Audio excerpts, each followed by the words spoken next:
So you want an affordable sports car but don't want to lose a fortune to depreciation? No worries, I'll guide you through the cars you should steer clear of if you care about resale values, and those that should definitely be on your shortlist. Strong values are often associated with expensive Ferraris or Porsches, but you don't need to spend hundreds and thousands of dollars to get yourself into a low depreciating sports car.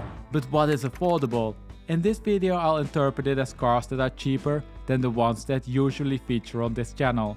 The border will be at approximately $80,000, but don't worry, I'll also include models that are way cheaper. So this means that some brand new cars will be included that didn't feature before on the channel, but also some 15-year-old exotics. Let's get started. We'll start with the most popular and perhaps most obvious choice, the 911. All older 911s are doing pretty well when it comes to depreciation. Starting with the 997 Carrera, you can see that prices fluctuate between approximately $40,000 for a .1 base model and $70,000 for a .2S. Prices are slightly lower than at the market top mid-2022, but didn't correct as extreme as in other markets. Current depreciation rates are then also low. Compared to last year, .1 base prices are down by 2.5%, S's are up by 1.2%, and .2s decreased by 4 and 2.5% respectively. The 996 though is even cheaper and depreciated at a lower rate. Compared to last year, prices for .1 base models are down by 2.5%, and prices for .2 base models didn't change. Prices for the .2Ss, which of course refers to the 4Ss, are up by 1.4%. The 4S market is much smaller than the base market, so the uncertainty in the latter number is elevated. Now I've been advocating for the 996 for a long time, and I think it's clear why if you look at this trend. If you want something a bit more special, you could also opt for the turbo. We can see again that prices didn't really come down after mid-2022. They remained at approximately the same level. Base turbos are up by 3.1%, but this change is not statistically confirmed, so it could be the result of chance. Of course we cannot forget about the Boxsters and the Caymans. Up to $80,000 you can basically choose from all models and all generations, with exception of the special stuff. Just as in the 911 market, the Cayman and the Boxster markets are covered in great detail in my quarterly market update videos. So instead of going through all the price trends, we'll have a look at the aggregate results for the cars sub $80,000. Starting with the Boxsters, we can see that the average decline was 4.1% during last year. But there are also a few outliers. 981 GTSs did extremely well and lost basically nothing, while 981 GTSs lost considerably more than the average. The latter change is the result of sellers decreasing prices for a few high mileage cars that didn't sell within the last 3 months. Cars that do not belong to this group depreciated by a rate similar to the one in the 981 base market. What is perhaps also surprising is the low rate in the 718 market. They initially came down a lot, but we saw relatively strong prices during last year. Caymans decreased by an average rate of 2.6% and did slightly better than the Boxsters. Depreciation rates fluctuate between 0.2% for a 718S and 4.9% for a 987 base. The relatively high rates for the 987 are a bit surprising, but the uncertainty in these numbers is high due to the low market supply. That's also why they're not split by the .1 and .2s, but more about this in the detailed market update. Now an older Porsche, let it be a 911 or a Cayman, is of course the obvious choice. And not everyone wants to drive what the neighbor drives when you're spending up to $80,000. So let's have a look at some other German stuff. We can see for example that pre-facelift automatic R8s sit just below the $80,000 threshold and that value stabilized after the market correction. Compared to last year, they lost 1.2% or $1,000. An extremely good result. Now if America is more your thing, you could check out the base model of the AMG GT. The median price is $80,000, but a large share of the market is actually priced below this level. They are almost 10 years newer than the R8s, so you're looking at a different depreciation rates. Last year they lost 7.4% or $6,600. BMW of course also has the i8, and if I'm not mistaken, this car has a loyal fan base, at least on this channel. We can see that you can get a first generation i8 for approximately $60,000 and that a second generation sits at $81,000.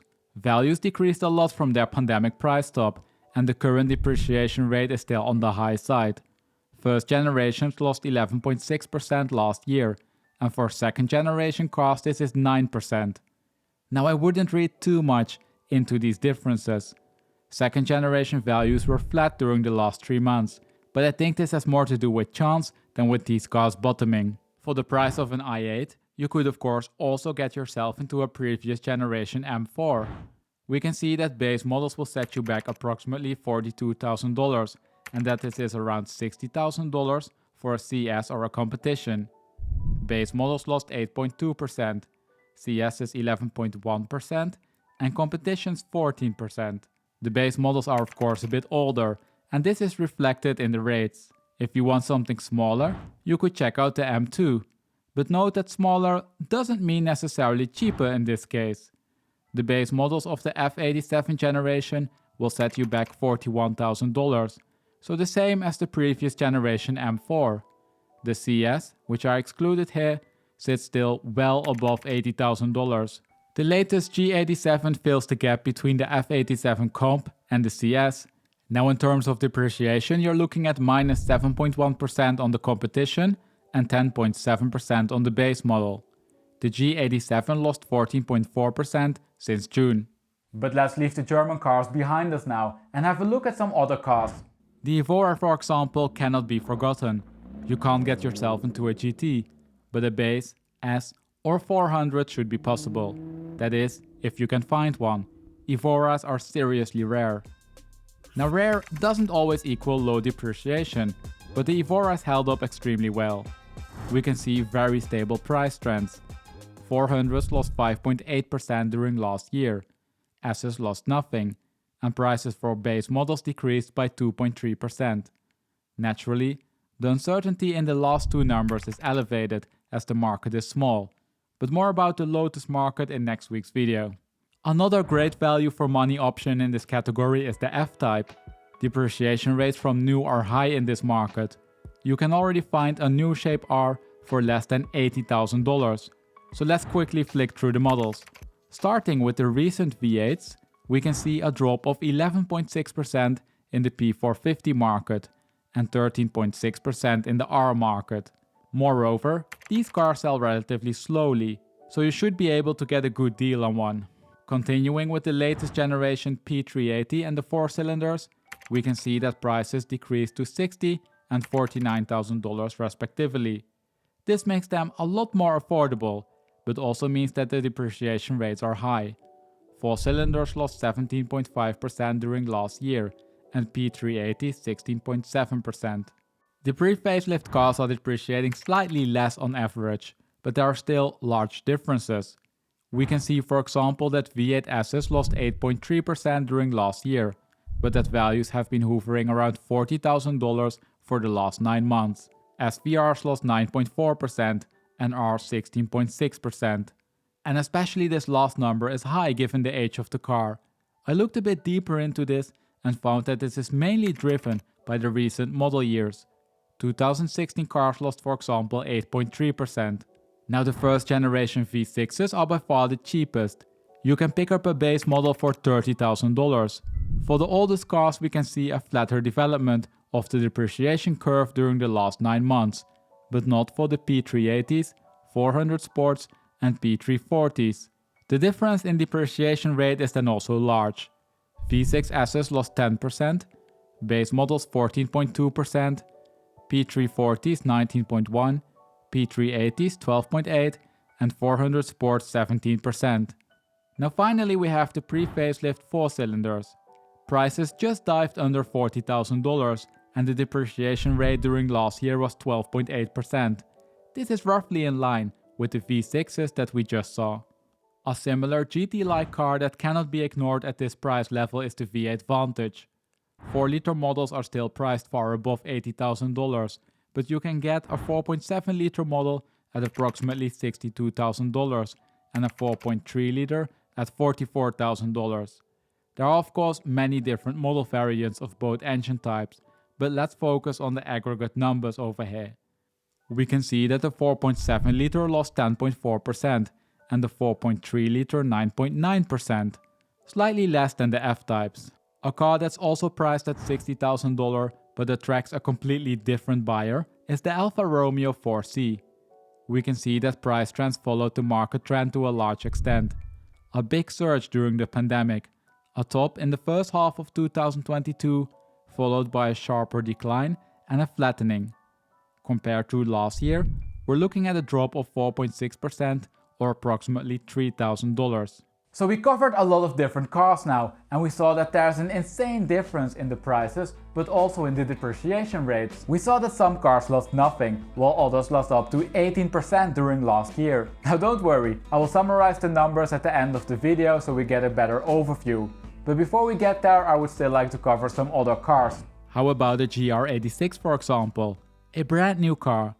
We can see that values are on average 12% lower than 1 year ago, but also that there has been a remarkable flattening in the last 3 months. I looked a little bit deeper into this and found that this applies to all cars with less than 13,500 miles. The ones with more miles also flattened, but not to the same extent. In the same category we also find the MX-5. You can already get in an MB generation car for $11,100, while you need to stretch to $25,500 for the ND generation. Naturally, the depreciation is the lowest for the NB generation. They lost 4.7% during last year, while it was 9.9 and 9.4 for the ND and NC generation. The rate for the NC generation is a bit higher than I initially thought, but it turns out that this is driven by the younger cars. Cars from model year 2006 and 2007 for example lost less. If we switch to the new Nissan Z, we can see that used and used certified cars were listed way above MSRP after their introduction, but that this was only a temporary thing. Since January of this year, used prices fell below new prices, and this also means that the depreciation rate is highly dependent on your purchase price. Did you get one of the cars and pay the premium? Then you are looking at a loss of 29% during last year. That's the same as for a Porsche Taycan. Yet, if you got one at MSRP, you're looking at a loss of roughly 5.6%. A similar narrative applies to the Corvette C8. We can see that the median price for a C8 Coupe just crossed the $80,000 threshold level, and that prices are 11% lower than 1 year ago.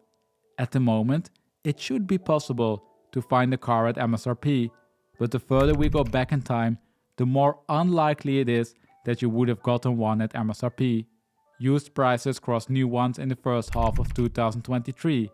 Therefore, we can say again that the 11% depreciation rate is the average, but if you got one at MSRP, this rate is of course much lower. Now finally, I'd like to talk about two cars that aren't necessarily sports cars, but fit in nicely when it comes to affordability. The Mustang Bullitt and the Focus RS. The Mustang Bullitt and the Focus RS sit at $42,500 and $34,000. Different prices that come with different price trends.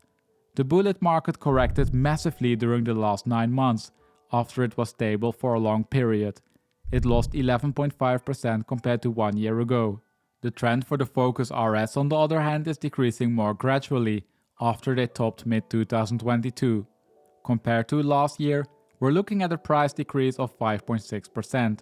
I think that those were the most graphs I ever included in a video. So let's summarize everything now and figure out which affordable sports cars depreciated the least and which ones the most. On average, these cars lost 7.5%, and this is in line with the average loss in the market. But as you can see, there are big differences, and these reveal a few things. First, we can see that in general, the older cars of course lost significantly less than the newer ones. 996s, 997s and the early R8 V8s are 15 to 20 years old. Nissan Zs, new M2s, F-Types and GR86s on the other hand lost the most.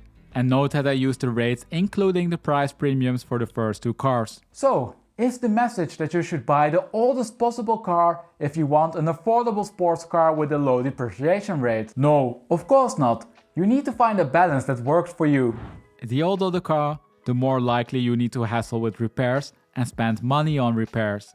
So as a value-conscious buyer, it makes sense to find a trade-off between the age and the depreciation rate. Looking at the cars with the lowest depreciation, we can see, for example, that 718 Boxsters and Caymans score relatively well. These are cars that are still very up to date with modern times, but also the Evora 400 and 4C are relatively new cars. V8 Vantages on the other hand score relatively poor compared to their age, and the same can be said about the i8. Now all of these depreciation rates tell us something about the depreciation in the near-term future, but not about the long term. Nobody can predict the future, so you should anticipate that these rates can fluctuate up or down in the long term. And with that we arrive at the end of this video. Now if you enjoy this data-driven way of analyzing car markets but would like to see a video for a different car, head over to my channel. Over there you'll find data-driven market insights for a large variety of cars. Can't find the car you're looking for? Let me know the name of the car by commenting it down below in the comment section. Once there are enough requests for a certain car, I'll make a video about it. As always, thank you for watching and I hope to see you next week for a new video.